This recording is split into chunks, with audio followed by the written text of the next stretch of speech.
Fushata elektorale vazhdon të jetë e vrrullshme. Me mua në studio është në këtë momente zoti Oerd Bylykbashi, i katërti në listën e Durrësit për Partinë Demokratike. E kemi sjellë në studio nga takimet e tij në terren, e kemi shkëputur për pak momente për diskutuar bashkë çështje jo vetëm që lidhen me fushatën, po edhe përtej kësaj.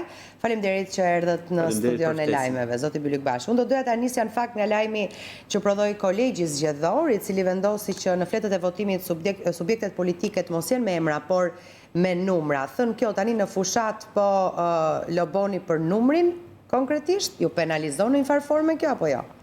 Komisioneri i Komisionit Qendror të Zgjedhjeve mori një vendim në përputhje me kushtetutën dhe ligjin, që ishte respekt i plot i asaj që kërkon kushtetuta, po më shumë se aq, interesi publik, interesi i zgjedhësve. Zgjedhësve u dha e drejta që të përzgjedhin jo vetëm partitë politike, apo koalicionet, por edhe kandidatin që ata duan ta shohin ti përfaqësoj ata në parlament. Praktikisht votohet duke personalizuar ekipin që do kenë partitë politike në parlament. Në rastin konkret, sa na takon ekipin opozitës dhe ekipin do të heq Lulzim Basha drejt fitores dhe më pas drejt qeverisë, për sa na takon. Kjo e drejt që u dha me kushtetut, praktikisht ju hoq nga Edi Rama nëpërmjet Kasit dhe Kolegjit Zgjedhor. E kishin deklaruar që pavarësisht këtij vendimi të Komisionit Shtetëror, ata do ta zgjidhin ose në Kas ose në Kolegj Zgjedhor, sepse aty kanë kontrollin e tyre, dhe në fund fare, pra dhe kolegji i cili doli si një kompromis në këtë formë, dihesh qartë, nuk është se ka ndonjë shpresë se kolegji do të bënte në drejtësi në këtë aspekt, mori vendim ashtu siç i interesonte Edi Ramës. Vendim politik? Praktikisht, ne të marrim faktin. Unë nuk kam shumë qejf të komentoj shumë vendimet e gjykatave, por fakti është ky. Ai kërkonte këtë, e bëri të ditur këtë fakt që do ta zgjidhte në këtë formë, dhe ashtu e zgjidhi. Çfarë ka bërë? Nuk i ka bërë dëm partive të tjera, i ka bërë dëm interesit publikut, interesit zgjedhësve. Zgjedhësve ju dha një drejt, ju morë kjo e drejt. Ju dha me kushtetutë, ju morë me një vendim Kasit dhe Kolegji. Çfarë ju morë? Ju morë mundësia për të parë kush janë kandidatët në fletën e votimit. Ju hoq mundësia që të përjashtojnë nga pushteti për jashtëm i zgjedhur ata të cilët janë të korruptuar apo kriminal, sepse nuk do ta shohë. Gjatë fushatës besoj po sigurisht, po ka një arsye pse në fund fare shkohet tek fletë e votimit, shihet fleta dhe vihet kryqi tek kandidati përkatës. Përsëri do të vendoset tek numri i partisë apo i koalicionit dhe kushdo do ta vërë edhe tek kandidati përkatës. Po një gjë është emri një kandidati me reputacion, me integritet, me qytetari, me një ofertë publike në kuadër një skuadre që premton ndryshim, dhe një gjë tjetër që jo vetëm prodhon stagnacion si emër, por mund të jetë mamusi i korrupsionit, mund të jetë person i cili tashmë të gjithë kanë në diskutimet e tyre të përditshme dinë që është shembull i korrupsionit, apo shembull i lidhjes me krimin. Pra nuk mund të barazosh dy numra thjesht vetëm për faktin se ti nuk i sheh emrat. Tani impakti i saj do të jetë, por nuk është ai kryesori. Pra tashmë shqiptarët do të votojnë për zgjedhjet politike. Në një farë forme? Jo, është përpjekje e Ramës për të zvogluar maksimalisht goditin që do japin zgjedhësit atij.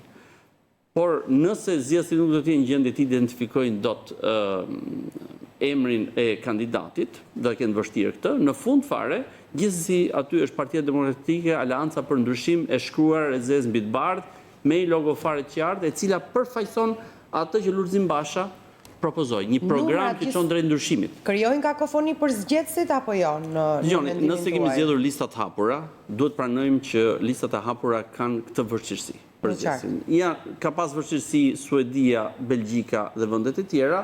Do kemi dhe ne. Me çfarë kosto është pikpyetja? Sigurisht që një nga pasojat mund të jetë kjo, që zgjedhës të caktuar mund ta kenë vështirë dhe votet e tyre shkon bëhet e pavlefshme. Pra këtu duhet kuptojmë këtë tjetër. Pse Edi Rama shkon drejt konfuzionimit zgjedhësve, do të uli sa më shumë pjesëmarrjen. Vaksina për këtë është pjesëmarrja më e madhe. Ftesa për shqiptarët është tashmë shumë e kanë krijuar bindjen, do t'i krijojnë dhe në këto 3 javë vazhdim, dalin dhe votojnë. Votojnë për ndryshimin dhe të rinjt votojnë për inovacionin. Nuk mundet që të rinjt vazhdojnë të rinë në këtë lloj kolapsi shpresash dhe thonë e vetmja rrugë është ikim. Si mund të bëhet ky vend më i mirë për ta, në mënyrë që mos t'u thojnë në Evropë thjesht me një pasaport, kanë mundësi t'u thojnë nga shtëpia e tyre, ulur përpara një kompjuteri me ide inovative, mund të shërbejnë në gjithë botën dhe mundet të krijojnë Evropën këtu në Shqipëri.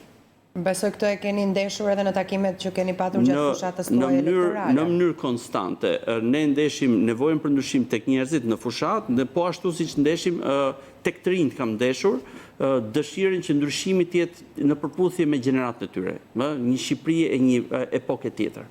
Dhe kjo kapërcim është aq i fortë sa që oferta e Ramës i duket anakronike, i thotë qëndrojmë këtu ku jemi.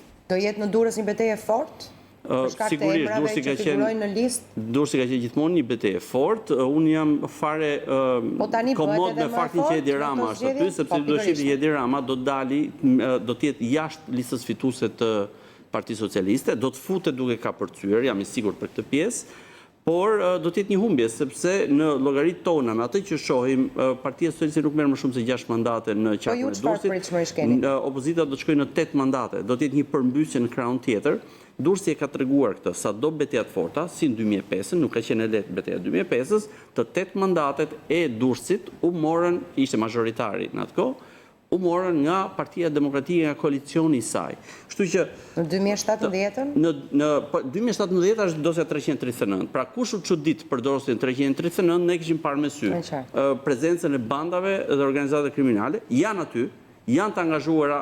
Edi Rama ka ardhur për t'i dhënë atë koperturën e madhe, por nuk ka dursak që nuk e di. Si do ta mbroni votën? Tani ka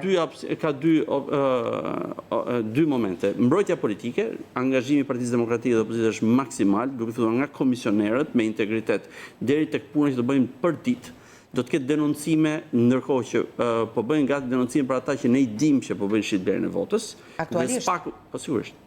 Jo, dhe shitblerja e votës në forma nga më ndryshme, duke filluar nga format më banale, po themi të ndihmave, por jo vetëm paraja, jo vetëm marrja e kartës identitetit, por mos t'i lënë t'i votojnë, që është më keq, sepse është mohimi i drejtës votës, është më keq se ti blesh votën, por dhe abuzimi me burimet shtetërore të llojit fondet për rindërtimin. Pra parat që po jepet njerëzve të cilët nuk më takon, po jepet për herë të dytë, po jepet njerëzve të cilët nuk kanë pas dëme, nuk po jepet hallexhive. Ka sot njerëz në Durrës që janë hallexhi, po kjo është e njëjta në Tiranë, apo shtëpi prej kartonit, si para rreth 2 javësh, që praktikisht mas 3 muajsh shkërmoqeshin lehtësisht. Pra, ju i keni të faktuar ato, janë të faktuara, po për fat i faktoni dhe ju mediat, se në media pam atë që kishte ndodhur, domethënë, në dhjetor ishte dhënë Chelsea, në mars shtëpia hapër si shtëpi kartoni. Pra, të gjitha këto do të shkojnë në SPAK, do të shkojnë në prokurinë e zakonshme.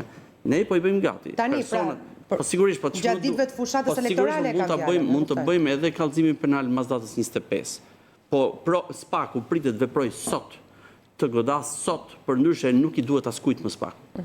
Forma më e egër e korrupsionit është shitblerja e votës. Këtë thot kodi penal. Kush është mbrojtja tjetër? Kutit nuk mbushen. Kutit nuk do të mbushen dot sepse kemi marrë masën. Identifikimi biometrik e bën të pamundur.